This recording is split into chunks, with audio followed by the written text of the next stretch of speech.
Hello friends, आज की हमारी शॉर्ट स्टोरी है द मिडनाइट विजिटर, जो लिखी है रॉबर्ट आर्थर ने। और इसमें हम देखेंगे पहले तो मेन कैरेक्टर्स और उसके बाद में किस तरह से एक सीक्रेट एजेंट्स की कहानी बनती। पहला कैरेक्टर है हमारा ऑसेबल, जो एक सीक्रेट एजेंट है। अच्छा नहीं दिखता है जनरली जैसे कि सीक्रेट एजेंट होते हैं, हाँ, लेकिन उसकी प्रेजेंस ऑफ माइंड बहुत ही ज़बरदस्त है। और उसी के बल पे वो ना सिर्फ अपनी बल्कि अपने एक पार्टनर फॉलर, हालांकि जो साथ में होते हैं पार्टनर के तौर पे नहीं, सिर्फ एक इवनिंग साथ में बिताना चाहते हैं। फॉलर जो सेकंड कैरेक्टर हैं, यंग और रोमांटिक राइटर हैं, और वो एक सीक्रेट एजेंट की लाइफ कैसी होती है उसको जानना चाहते हैं। और इसी वजह से जो फेमस हैं ऑसेबल सीक्रेट एजेंट, उनके साथ वो इवनिंग स्पेंड करते हैं। और जो हमारा थर्ड कैरेक्टर है मैक्स, ये एक राइवल सीक्रेट एजेंट है, मतलब ऑसेबल के अपोजिट में। और इसको किस तरह से ऑसेबल मूर्ख बनाते हैं और लास्ट में इसकी बेवकूफ़ी की वजह से इसकी डेथ हो जाती है, वो हम देखेंगे। शुरू करते हैं हम हमारी कहानी लाइन बाय लाइन। लगभग सभी चीज़ें कवर हो जाएंगी, आपको कुछ भी नया देखना नहीं पड़ेगा। सबसे पहले meeting of Ausubel and faller.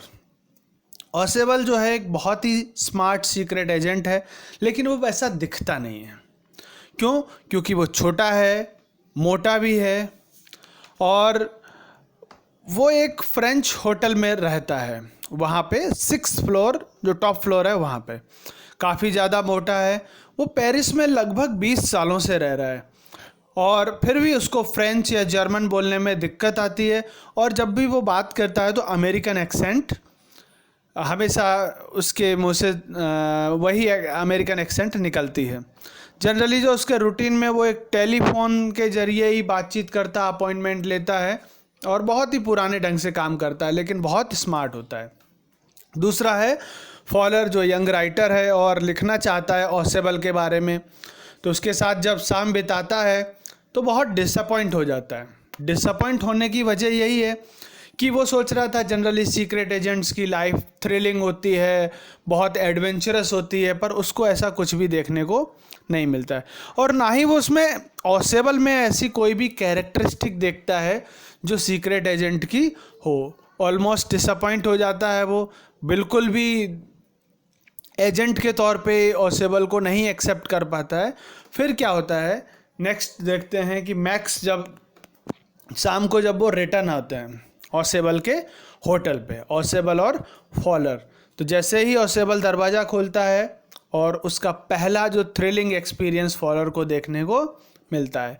जैसे ही वो दोनों अंदर जाते हैं तो मैक्स नाम का जो अपोजिट राइवल एजेंट है, वो उसके रूम में ऑटोमेटिक पिस्तौल उसके सामने तान के खड़ा हो जाता है। मैक्स वहाँ पे था और इसलिए आया था वो कि उसको एक इम्पॉर्टेंट रिपोर्ट मिली थी मिसाइल्स के बारे में, जो रिपोर्ट ऑसेबल के पास थी, और वो उसको लेने आया था। मैक्स उसको धमकाता है कि अगर उसने किसी भी तरह की कोई भी चालाकी की तो वो मार देगा। अब ऐसी जगह पे क्या होता है, वो घबराता बिल्कुल भी नहीं है। ऑसेबल की सबसे अच्छी चीज़ यही, बहुत काम रहता है, रिलैक्स रहता है और अपने दिमाग का इस्तेमाल करता है। उसके बाद में वो सोचता है और कोशिश करता है उसको कंफ्यूज करें।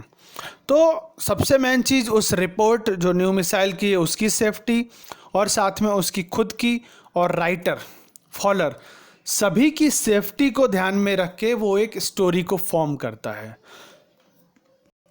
और वो बोलता है कि मेरे रूम में एंटर करना बहुत आसान है बालकनी के थ्रू, और ये इस मंथ में सेकेंड टाइम हुआ है। और वो कह रहा है कि इस चीज़ को लेके वो होटल मैनेजमेंट में कंप्लेन भी करेगा, क्योंकि कोई भी बालकनी के थ्रू मेरे रूम में आ जाता है, सेकेंड टाइम है और ये चीज़ ठीक नहीं है। लेकिन मैक्स उसको कहता है कि वो इस रूम में पास की का यूज़ करके एंटर हुआ है, मतलब मास्टर की उसने यूज़ की है और उसके ज़रिए रूम में एंट्री हुई है।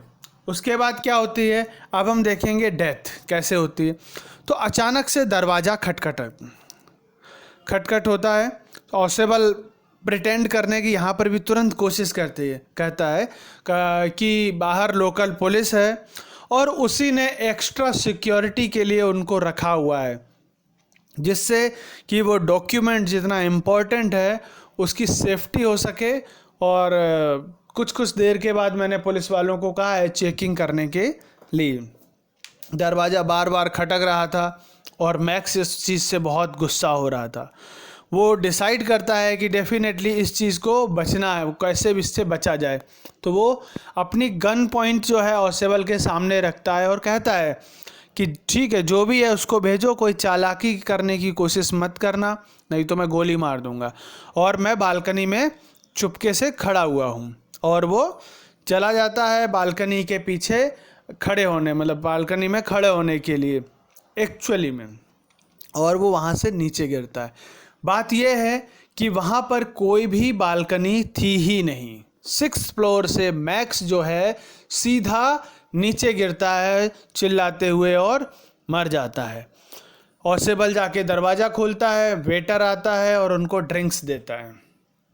जो वह ऑसेबल जब फॉलर के साथ वापस आ रहा था तो उसने ऑर्डर किया हुआ था कि रूम में ड्रिंक्स की डिलीवरी कर दे, और उसी समय जो वेटर है वो सिर्फ ड्रिंक्स देने आया था। लेकिन यहाँ पर जिस तरह से ऑसेबल ने अपना ब्रेन यूज़ किया, अपना कामनेस के साथ में अपनी फॉलर की और जो रिपोर्ट है, तीनों चीज़ें बचाई। खुद की जान तो बचाई, फॉलर की भी जान बचाई, और जो रिपोर्ट थी उसको भी सेव कर लिया। वो इतना स्मार्टली जो है स्टोरी फ्रेम की दो, एक तो बाहर पुलिस खड़ी है वो, और दूसरा उसके रूम में कोई भी आराम से एंटर कर लेता है वो। हम यहाँ समझ सकते हैं कि ऑसेबल जो फेमस है सीक्रेट एजेंट के तौर पे क्यों है, because of his presence of mind and his smartness. और ये वो यहाँ पर प्रूव करता है फॉलर के सामने कि हाँ, वो ऐसे ही फेमस नहीं है, क्योंकि उसके पास उसकी प्रेजेंस ऑफ माइंड है और साथ में वो स्मार्ट है। तो अपने स्मार्टनेस की वजह से वो खुद की, फॉलर की जान बचाता है और वो रिपोर्ट भी बचा लेता है। और यहाँ स्टोरी पूरी होती है मैक्स की डेथ के साथ। आई होप आपको ये स्टोरी समझ में आई होगी। अगर स्टोरी पसंद आई है तो लाइक ज़रूर करें। कोई भी दिक्कत है या कुछ समझ में ना आए तो आप मुझे कमेंट करके पूछ सकते हैं। Thanks for watching this video. Thank you.